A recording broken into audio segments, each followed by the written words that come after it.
s'appelle Superman, il n'est pas le plus gracieux, mais il fait la fierté de son constructeur. Ce robot court à 12,6 mètres par seconde, légèrement plus qu'Usain Bolt, le recordman du 100 mètres. La Chine a investi massivement sur un grand plan de 10 ans pour développer les technologies autour des robots humanoïdes. Et donc, du coup, ils ont plus les limites. Alors, les robots humanoïdes, mais surtout l'IA qui fait bouger l'intelligence artificielle, qui anime ces robots, ils sont allés très très loin les Chinois, c'est-à-dire ils offrent en open source que les Américains vendent assez cher. Et d'ailleurs, les États-Unis viennent d'interdire l'importation de ces robots humanoïdes par ces sociétés considérées comme des compagnies militaires chinoises. On est bien loin de simples épreuves sportives. Voilà, ils interdisent, c'est tout ce que peuvent faire les États-Unis.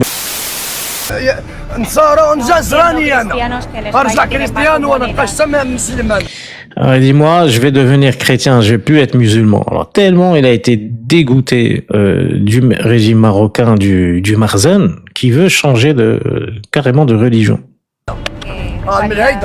والله حق لا اله الا الله حكومه خدها في مخزن لكذا يخدموا واك يعملوا معاك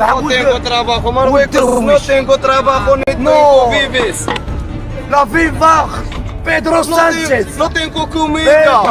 Voilà, il se plaint de la vie au Maroc. Viva Sanchez, je préfère devenir chrétien que rester musulman. C'est-à-dire que la haine qu'ont les Marocains, les victimes du système du régime marocain, leur fait même détester la religion, leur religion de base, pour la plupart, enfin, en tout cas, on est musulman au Maroc, d'après la loi de toutes les manières.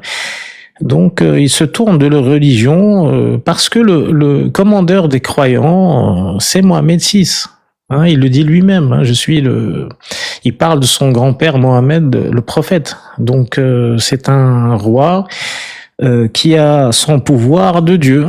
Voilà. Donc, du coup, quand on dit ça aux Marocains, ils se disent, si c'est ça la religion, moi j'en veux plus. J'en veux pas. Je veux travailler les infirmiers.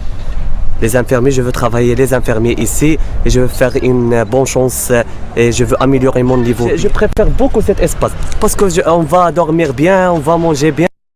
On peut pas lui en vouloir d'avoir de l'espoir, ce qu'il n'a pas eu au Maroc, de rêver.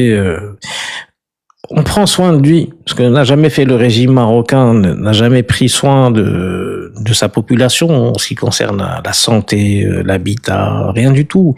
Tout ce qui a rapport avec l'humain, avec le social.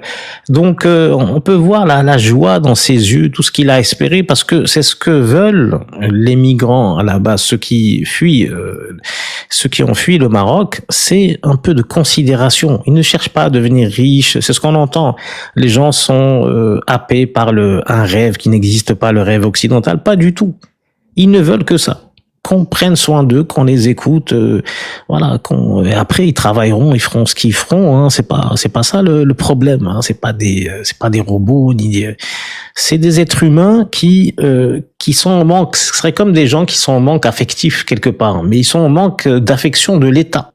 Et c'est ce qu'ils sont venus trouver à Ceuta. Ils l'ont trouvé. Ils l'ont trouvé malgré la difficulté. Le simple fait que des associations, que des gens fassent des tentes pour les accueillir, ça les touche, ça les remplit de joie et d'espoir. Et ils ont bien raison de fuir ce pays. Et ils auront encore plus raison de faire leur révolution pour faire changer les choses à l'intérieur de ce pays. En tout cas, d'autres s'en occuperont. Mais en tout cas, on peut pas leur en vouloir. Ce que j'entends ici et là, ils auraient dû rester, ils ont fui pire que la guerre. La guerre, tout le monde peut l'identifier, le monde entier peut témoigner de tel pays est massacré par tel autre pays, il y a une guerre, ok, c'est identifiable. Là, c'est invisible. Quand le mal est invisible, il est pire encore. Donald Trump menace de terribles répercussions économiques tout pays qui aiderait l'Iran. En fait, il est en train de perdre la guerre, il sait plus quoi faire, il est perdu. Il se dit non, ces Arabes, c'est des Perses, les Iraniens, mais bon, je pense qu'il les prend pour des Arabes. C'est Saligo, c'est Bougnoul, c'est musulman. Ces salopards de musulmans. Alors, ils ne veulent pas se soumettre. Qu'est-ce qu'on va faire? On les a bombardés, on a tué des gosses, des machins. Ils voulaient faire une sorte de Gaza sur place avec les Israéliens. C'est dit, bon, ça va aller vite fait. Mais non.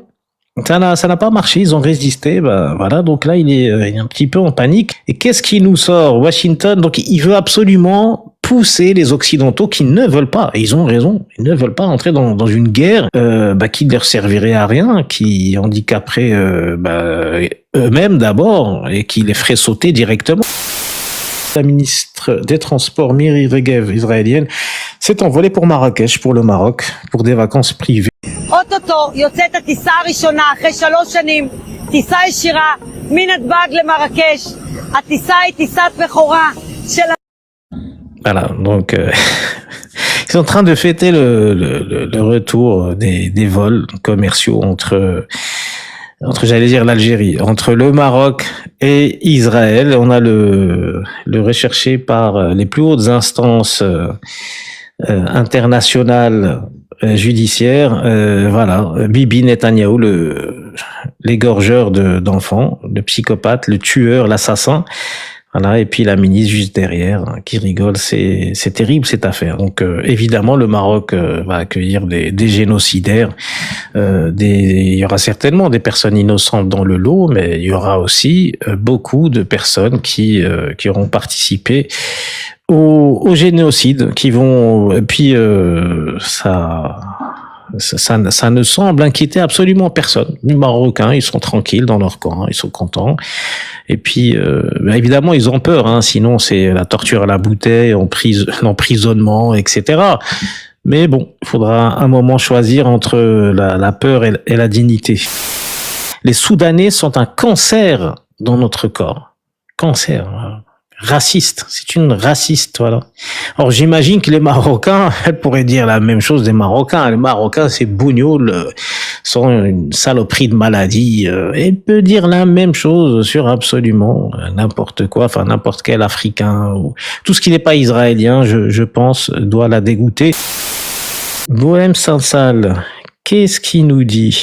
Non, donc il s'attaque à l'Algérie. Le Maroc a maintes fois tendu la main. Donc les gentils Marocains ont tendu la main aux méchants Algériens, mais le pouvoir algérien, ces salauds, il a systématiquement répondu par le mépris. Voilà, c'est vrai, dans ses discours, le roi a souvent dit, roi du Maroc, Mohamed VI, je tends la main aux voisins algériens, etc. Il faut internationaliser l'alerte avant que le conflit n'éclate et ne s'internationalise lui-même. Il faut en appeler au Conseil de sécurité des Nations Unies, carrément. Il faut en appeler à l'Union africaine, à la Ligue arabe, à l'Organisation islamique mondiale, à l'Union européenne et à toutes les grandes puissances qui entretiennent des relations étroites avec les deux pays. Il faut aussi alerter l'opinion publique. Donc, tout ça contre les méchants Algériens, parce qu'il nous dit le Maroc a maintes fois tendu la main. Mais c'est le pouvoir algérien qui a systématiquement répondu par le mépris. Donc, pour punir l'Algérie, il faudrait internationaliser l'alerte avant que le conflit n'éclate. Voilà, c'est ce qu'on peut comprendre de ces mots. Une autre question se pose d'ailleurs, dont on parle curieusement très peu. Les États-Unis, la France et l'Espagne ont reconnu la souveraineté marocaine sur le Sahara. Que feront-ils si demain le Maroc est attaqué? Le soutiendront-ils politiquement, militairement? Alors moi, derrière tous ces mots, derrière tout ce charabia, moi ma question est, est-ce qu'il y a un plan? Est-ce qu'il y a un plan du Maroc avec peut-être des alliés ou je ne sais quoi contre l'Algérie? C'est comme si c'était une menace à peine cachée, où on essaie de préparer les populations pour un éventuel conflit dans la région.